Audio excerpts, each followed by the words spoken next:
బాలాజీ గారు మీకు ఇచ్చిన ఈ చైర్మన్ కిరీటం కాదు, ఇది ముళ్ళ కిరీటం. ఎందుకంటున్నానంటే ముళ్ళ కిరీటం అని ఈ బ్యాంకు పూర్తిగా మునిగిపోయింది. బ్యాంకు ప్రెసిడెంట్ చేసిన ఆయనే 2 కోట్ల రూపాయలు వాడేశారు. కంచే సేల్ వేసేసింది. ఆయన ఈ గ్రామానికి పెద్ద గ్రామస్తులందరూ కలిసి ఆయనకి సొసైటీ ప్రెసిడెంట్ ఇస్తే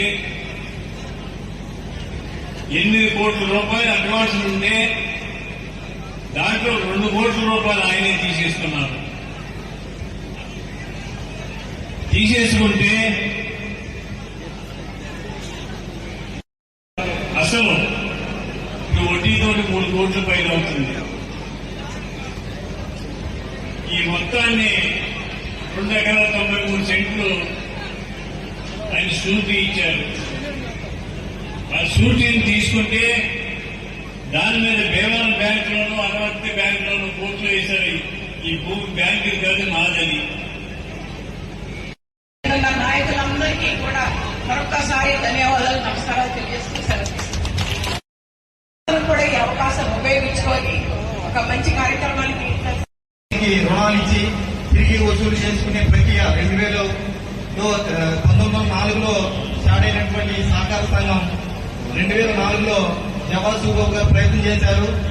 తర్వాత ఇది అగమగోచరం అయిపోయింది. బ్యాంకు చాలా ఇబ్బందులు, చాలా అవినీతి చాలా జరుగుతూ వచ్చినాయి. కానీ నేను ఒకటే చెప్తున్నాను, మనం బాధ్యతలు తీసుకుని మనకిచ్చిన పదవిని కానీ బాధ్యతని కానీ చాలా సక్రమంగా చేయగలిగాం.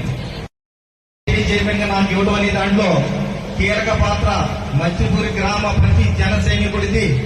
నిశ్చయవంతంగా చెప్తున్నాను, మీ అందరి కష్టమే నాకు ఈ గుర్తింపు.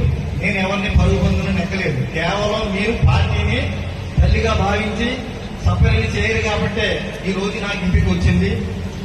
అలాగే భవిష్యత్తులో కూడా మన గ్రామం నుంచి తృతీయ ప్రత్యామ్నాయం ఉండవని ఆ రోజు 2018 జూన్ 14న ఏ రకంగా అయితే మనం జెండా పాతి మనందరం కలిసి రాజకీయ వాసన లేని